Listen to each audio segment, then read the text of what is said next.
been forever since I've done a video like this where I'm just sitting down in front of the camera for you guys. I feel like I also never really get ready. I'm always on the go, ready to go to ballet.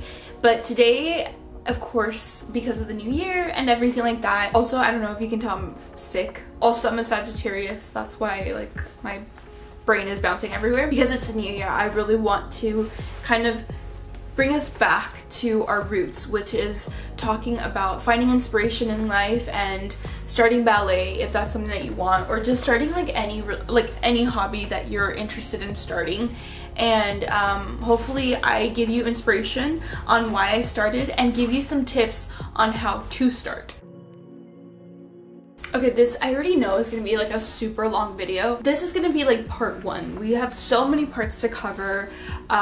But I did want to talk about, like, hopefully I can really inspire you guys to start anything new, really. Like, that's really my goal, because part of my New Year's resolution, which I haven't done quite yet, is honestly just, also I know I have like a little hair sticking up, but part of my New Year's resolution is like trying to try new things. Like, I love coming back to that. I feel like that's what birthed a lot of my social medias, like, and kind of gave me inspiration.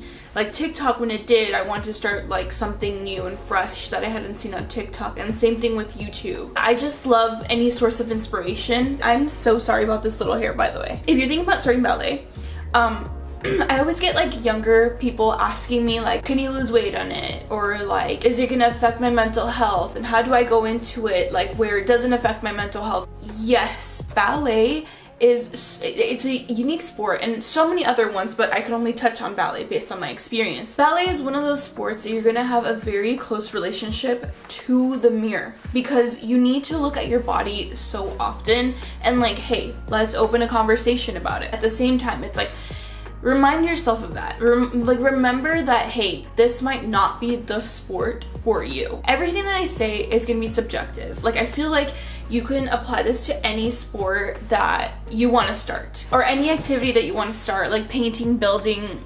woodworking, anything like that. And just keep in mind, dancers and non-dancers, I don't have that much experience. I've been doing ballet on and off for about 2 years. I had an illness that I had to battle with last year.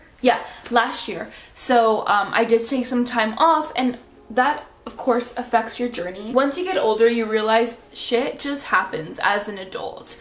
So keep in mind that a journey, when you're starting anything and you're wanting to stick to it, it's gonna be a journey. You're gonna have points where you're falling off, when you're getting back on. You're gonna be consistent, you're not gonna be consistent, and not all the time by choice. Perhaps it's financially, or perhaps it's you have commitment somewhere else. For whatever reason, it's not because you're lazy sometimes, it's really because you're battling cancer. Maybe you have a kid. Hopefully that's inspirational, where it's just like, guys, just pick it back up again. For adults that have been around the block for a little bit.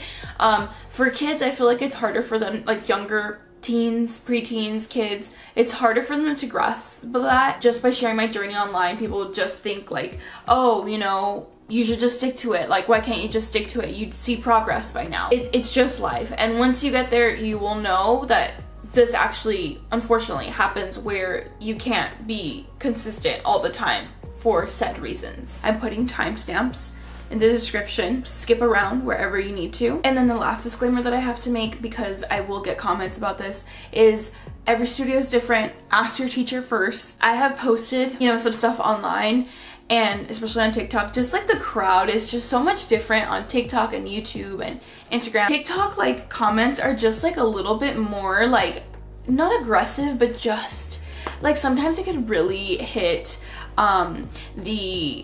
the wall. Sometimes it'll just land on dancers that just think everything's embarrassing because you're doing it wrong, which I kind of want to talk about that. One, as adult dancers with no previous experience, even if you have a little, you have no dance community, which we'll talk about that. But also, it's just like, I don't think everything that I do is embarrassing. I don't care if this is not the right thing. Obviously, I'm learning. But two, I just kind of want to talk about like being misunderstood. Sometimes people do understand like what I'm doing and why I'm doing what I'm doing. But other times, again, like it'll hit the wrong crowd and people are just like super judgmental. And this is just kind of, especially if you're just starting, you're gonna be so confused. So we can talk about this in another video, but basically, like, I love to post things. I'm also wearing my pajamas. I love to post, like, my outfits, like white or pink or baby pink and gray and things like that, and people just get so triggered about it. Like, dancers get so triggered about it, which again, that's for another topic another time. I'm not gonna get into it. That's what not all dancers wear, which I know. Dancers don't like that it's becoming an aesthetic, which again, we're not gonna talk about. Because it's just this whole headache. Who cares? Even me just trying to explain it is just, I don't even want to argue with like what most of them are. People that don't, kids that don't have that much experience and that in life, and that take everything too seriously and get embarrassed by like things easily. The fact that people just kind of get so sensitive about adult dancers just wearing something that that are considered for toddlers, but it's like online that I get the best reaction and also like the worst reaction. So like people do judge me, but also people support me, and essentially it's just like the over explanation, which I keep saying. I feel like these people are just so young and that they lack perspective. Just like, oh my gosh, what you're doing is so embarrassing, you're like 26 and it's so embarrassing, because I have experienced that. But where I come from ballet and starting ballet, it just comes from such a like, to just like satisfy my childhood, if that makes sense. It's almost like to complete that unfinished circle that started when I was a child. And I know that when they have more perspective, they'll get to that point, you know, like where we all end up meeting in life at the end of our 20s and 30s. Like, I feel like we all meet up in that point. Does that make sense? Hopefully that makes sense. But it's like, I'm trying to eat the monster that is trying to eat me. My reality, which is my intentions, is stronger than the ability to distort it. I'm coming back in this video like re-inspired. I come from an inspired place of like wanting to fulfill that inner child, and that's why I'm just picking up these hobbies, and that's why I want to pick up another one, and that's why I've done that in the past before, because I'm like, let's check up all these boxes of things I've always wanted to start. It's so important to start these things at any age, because I feel like feeling inspired and feeling creative like really leads you back to that inner child again. So if this is it for you, you guys, please give it a try. I feel like also ballet is so popular online but not in person, and a lot of studios are closing. Another thing that I always say is sometimes studios just like that don't have adult classes, sometimes they just like need that push. Like if you request adult classes, they might actually end up doing it. Recently I went to go see the Nutcracker. Now that I understand ballet, because I've been to a few recitals and stuff, but like seeing the Nutcracker, which was one of the reasons why I wanted to start ballet, but specifically Barbie and the Nutcracker. But like when I was younger, I understood a lot of, it's like honestly it's like learning ballet and still not being good at it at all, because it takes years. Before, I was enchanted by ballet, and that's part of the reason why I wanted to do it, but now it's like I'm still just as enchanted, and I know how hard a lot of what the poses that they're doing are, which is even more enchanting. Although it might seem intimidating to record yourself,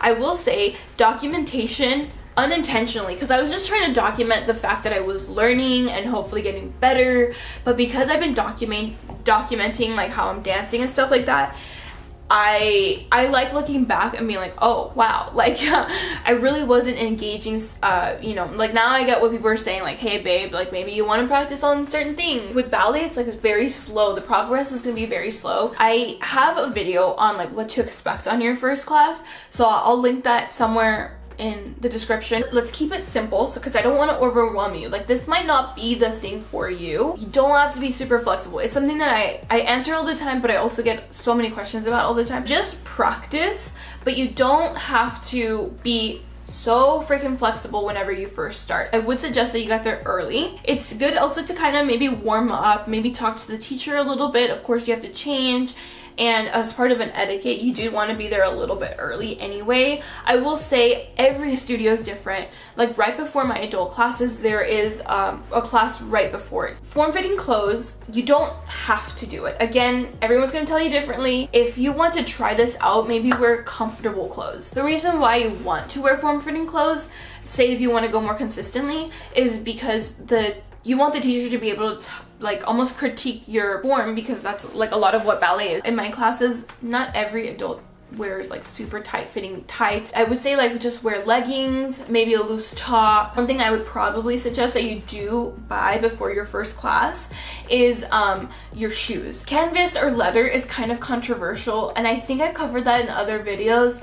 That is a whole other video on its own, honestly, and I feel like I'm not like really a dance teacher to tell you. So what I would do is ask your dance teacher, see what they suggest. It's great to have a community, like an adult community in your classes. People are really not there to judge you. Most of the time they're only really thinking about themselves. I neglected, in addition to like battling cancer and like not going to a year because I had so much surgery, I had a lot of back knee, and that was something that I was so self-conscious about. And even now I still have that, and it's something that in class, like I'm thinking about when I have just a few, and I'm not thinking about everybody else. You know, it's a beautiful thing to set your time aside, because we all have things going on. Just the older you get, it's like more money, more problems. And also don't feel discouraged, because it's gonna be so hard if you have especially no dance background. So do I practice at home? Not as much as I would like to. Honestly, I've been neglecting exercising like this all of December, so I need to get back into it. But when I do practice at home, I do follow Catherine Morgan. And one tip that I would have, slowing down the YouTube videos that you find, because I remember at a certain point, up until recently, I still found those videos hard to follow. Slow down those videos, and then it'll be easier to kind of follow along versus like doing everything wrong because you're just trying to catch up to them. So Catherine Morgan, and I would just type in beginner ballet at home, how to find a studio. So I called around different studios. I found one that had classes, but what I realized is that they constantly had tutors, and I just felt like, okay, I'm not really learning or seeing any progress. After COVID hit, the studio kind of closed down for a few weeks or months maybe, and I was like, maybe let's try to find a new one, because I don't think that I'm really learning because the teachers aren't really seeing my progress. So luckily I called this other location. I was using Google too, but I was calling to make sure that they had these classes. Basically, this new studio that I went to, I saw like much more progress just because my teacher is able to like learn where you're at. And by the way, the studio that I go to is in San Antonio, Texas, because I do get these questions, and hopefully one day I can meet one of you guys in the studio. Ballet Art School is the name of it. Now my teacher like knows my progress. She tries to switch it up. My teacher now takes us seriously. No offense to the other studio. That's something that I really suggest that you guys look for. Try calling around. Try looking around to see which studio you like better. So I made a TikTok, and a lot of people were asking about specific like technique. I don't think I'm the right person to like show you how to correctly do it because I'm not a teacher. But there are videos online if you just look up like first position, fifth position, third position, etc., etc. And because there's no like ballet adult community, because you're an adult at this point, there's so many things that are just like left unsaid that you're like, wait, really? We're not supposed to do that? I actually had made a TikTok a while ago talking about like etiquette and things that I was just learning because I didn't have a community, right? You don't have to know this all by the first class that you go into, right? Some of these are gonna be obvious. I know this. 2 things probably for your first class, okay? That you only really have to know. And then the rest are for people that have been taking it for a while. Okay, so for your first class, make sure that, well, 1, you come on time actually, so that's the third one. 2, you don't wear your soft shoes, whichever shoes that you end up wearing, anywhere else but inside like the dance floor. And this is another one. You want to thank your teacher after. People will say that you have to bow, then say thank you, and then do this and do that. It all just depends on the studio and like how you were taught. But as an adult dancer, like they know that you don't know. But I have a few more that I think are so interesting because I never knew as a non-dancer. And that actual dancers left in my comment section. If you do get shoes that have laces in the front, make sure that you tuck the lace inside. A lot of dancers will tell you, do not wear hair clips. Make sure your hair is like tight, pinned back in a bun. I like to break the rules every now and then. Tights over your leotard or under? Why and why not? Every studio is different, every dancer is different. I'm just gonna summarize what I like to do over. I find it easier to use the bathroom. A lot of dancers also say it just looks better. There's so many reasons why people put their tights over or under their leotard. Ultimately, I think you should do what you want. Thank the teacher for corrections. Don't correct other students. My dance teacher said that she likes to correct dancers after the combinations, because a lot of the times if she corrects dancers during the, like adults specifically, during the combinations, the adult dancers tend to stop what they're doing because they get kind of confused or they're just so focused on fixing that combination. Younger dancers also put like extra things in here, so like no talking, no gum, light makeup, little to no jewelry, because you don't want them to fall off and someone else steps on them. Hair pulled back tightly out of the eyes, pay attention, learn from others' corrections. That's another thing too. Whenever teachers are, that I was reading, whenever teachers are giving corrections, even if it's not to you, you still want to hear what she's saying and perform those corrections yourself as if she was telling you. While holding the bar, don't grip with your thumb under. Thumb is on top with all your other fingers, like you're holding your partner's hand. When you're at the bar, you are supposed to change sides, always turning towards the bar, even if you're not doing the exercise and there's no music. It's very technical. I actually like really like that about ballet, but adult classes are not that strict. So this is another question that I have, and like if you decide you want to buy some Leos, where do you find some? Look up your local dance studio. The one that I have near me is called Dorothy's Dance Shop, and they carry a lot of Capezio, that's like a really common brand, and I would say that that one's kind of affordable. It's so important to try on their stuff so you know, like if I order something online, do I have to go larger or like 2 sizes smaller or whatever it is. One brand that I don't think is as affordable, but they have great quality pieces and you can really tell when you wear them. I got sent stuff, if I'm going to be completely honest. It's called Lucky Leo, and hopefully I can insert clips of me trying things on. If not, I'm so sorry. But the skirt and the leotard that I received, they're just so beautiful, you guys. They're so freaking beautiful. The way that you turn, and this is why certain things will be expensive, like warm-ups and stuff will be, or leotards even will be expensive. It's just they craft it so that when you turn, it turns with you just as beautifully. I don't know, it moves with you. The leotards will look just as flattering, and it'll be like double lined and like so it doesn't slip off. But you don't have to shop for things that are super expensive. Like ballet is already expensive, so that's why I also shop at Discount Dance. And a lot of the local shops that I actually have that are not Discount Dance, they normally give you a discount code anyway. But if you're doing online shopping, Discount Dance is the way to go. I think I'll do another video of how to dress for your first class. Thank you guys so much for watching. I know this was like the longest video ever, but hopefully I could inspire you guys to start something that perhaps you've wanted to start for such a long time, but you just needed a little motivation. I see every one of your comments. I probably can't respond to all of them, but I see them all. But another thing that you guys say to me is that like you like seeing my videos because you can see a lot of my progress. My constant progress kind of inspires you guys. Thank you guys so much for watching. I appreciate all of your support so much. Tell me what you guys want to see. I try to condense so much information in this video, so I know it's gonna be long. I'll talk to you guys soon. Bye.